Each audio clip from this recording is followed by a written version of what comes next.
ছাত্র আন্দোলনের কৃতিত্ব নিয়ে ফারুকীর মতামত। বৈষম্য বিরোধী ছাত্র আন্দোলন নিয়ে সরব ছিলেন নির্মাতা মোস্তফা সরোয়ার ফারুকী। অন্তর্বর্তী সরকারের সময় এসেও তিনি একের পর এক ফেসবুকে পোস্ট দিয়ে দিচ্ছেন নিজের মতামত। সম্প্রতি ছাত্র আন্দোলনের কৃতিত্বকে নিজেদের বলে দাবি করছে বিভিন্ন রাজনৈতিক দল। এই নিয়ে ফারুকী লিখেছেন, বিপ্লব হ্যাজ টু মেনি প্রোপাইটার্স নাও। কারণও আছে, যেহেতু বিপ্লবে স্টেক হোল্ডার ছিল অনেক।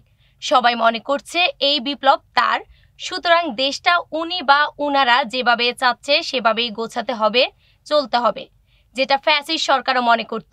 তিনি আরও লিখেছেন, প্রিয় ভাই ও বোনেরা, 5 আগস্ট কোনো বিশেষ মতাদর্শের পক্ষে কোনো ম্যান্ডেট প্রদান করে নাই জনগণ। এটা পরিষ্কার মাথায় রাখা ভালো।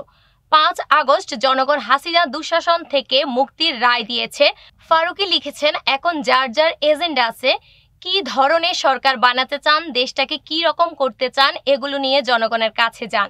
জনগণ ভোটে নির্ধারণ করবে কাদেরটার পক্ষে তারা আছে। ক্লিয়ার। আর বিয়ে করবেন না সালমান খান। বলিউডে সবার বিয়ে হয়, সংসার ও সন্তান নিয়ে ব্যস্ত তারকারা। কেউ তো আবার একাধিক বিয়ে করেও সুখে সংসার করছেন। কিন্তু বিয়ে থেকে দূরে, বহু দূরে সালমান খান।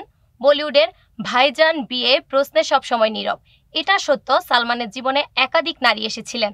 তাদের মধ্যে সবচেয়ে বেশি চর্চিত নাম ঐশ্বরিয়া রায় বচ্চন।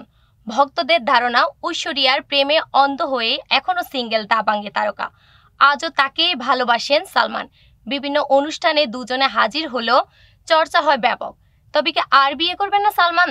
সম্প্রতি আইফা অ্যাওয়ার্ডের মঞ্চ ফের বিয়ের ফিরিতে বসা নিয়ে প্রশ্নের মুখোমুখি হন ভাইজান। তারকাদের সমারোহে আয়োজিত পুরস্কার বিতরণী অনুষ্ঠানের আগে প্রশ্নোত্তর পর্ব ছিল। এক সাংবাদিক সালমানকে বলে বসেন, তিনি নায়ককে বিয়ে করতে চান।